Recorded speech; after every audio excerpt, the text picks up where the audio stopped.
Okay, the Denise that called earlier, I think there was a really good opportunity.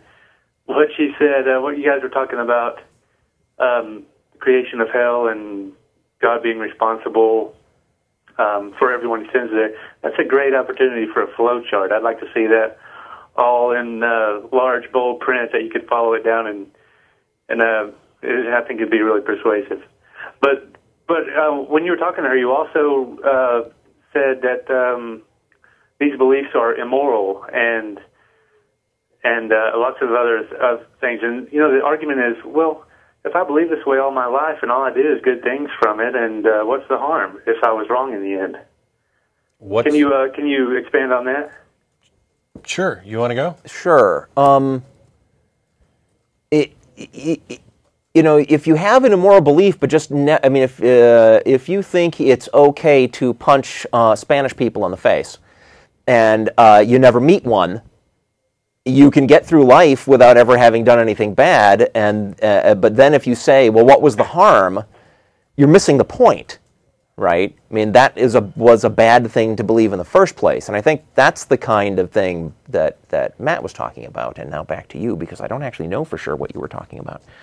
Well, what specific immoral things about the whole hell thing were you referencing?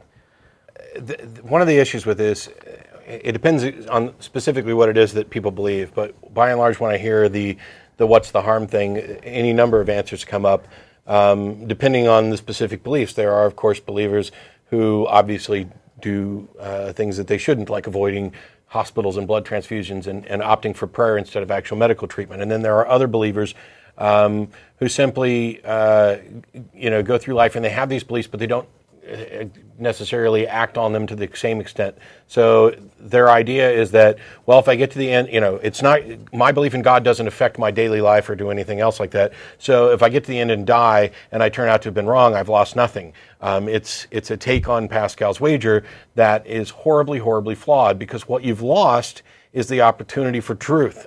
Yeah. May I? We've sort of gotten off specifically the subject of hell now, but on the whole idea that the person who believes that whether their morality is rational or not, as long as they only did good things, what was the harm? Well, if their morality was irrational, likely they did do bad things. They just weren't able to recognize it. If your understanding of morality is how you make those decisions, and if your idea of morality is, well, what you're supposed to do is obey this set of rules that you got from your religion, without having any understanding or concern for the actual implications of, or actual consequences of following those rules, then you get through life and think that you were a great guy and not have been. Yeah, I think there's. The way I'd kind of phrase it is this. Our brains are complex and we don't completely understand them. While some people are really good at compartmentalizing specific beliefs and keeping them separate from other things, particularly when you start talking about theists who are also scientists, who would apply the scientific method and try to be rational about things, even in the theist/skeptic community there. The fact of the matter is that our brains take into consideration everything. And every belief we have, either directly or indirectly, affects every other belief we have to some degree. And that may be negligible in some cases. But why, first of all, why risk it?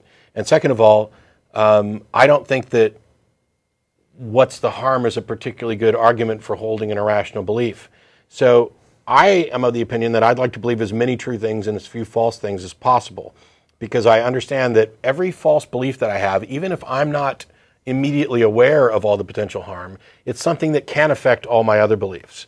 And in the case of religious people, many of them are not just holding these beliefs, they're actively promoting these beliefs in others.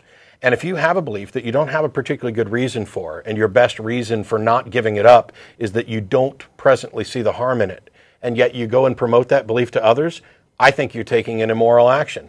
I think you are promoting something as true that you don't necessarily have any good reason to believe is true, and you haven't yet identified the harm, but you're willing to pass this meme along, even though you know that it could potentially be harmful.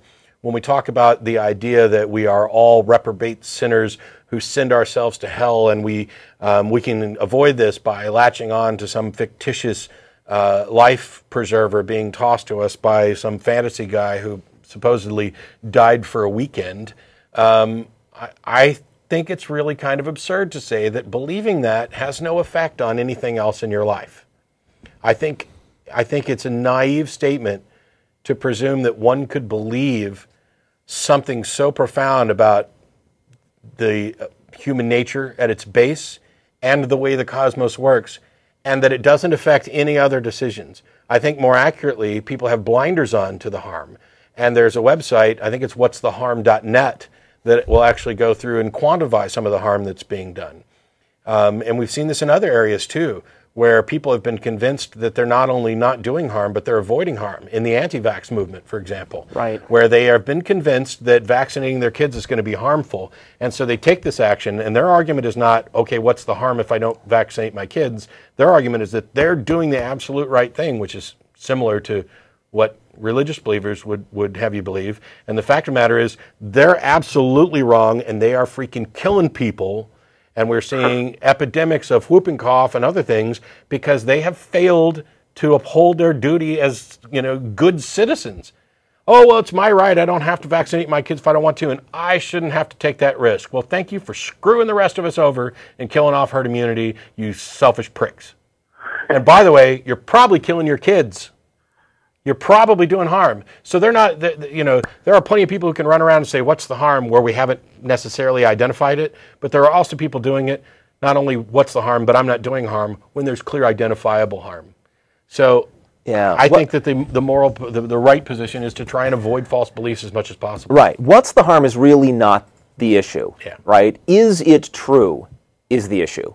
Because if you have a belief and the belief is accurate, right, then there may be consequences of you having that belief. That belief may affect your behavior, but at least that you're taking the actions that are driven by an accurate understanding of reality.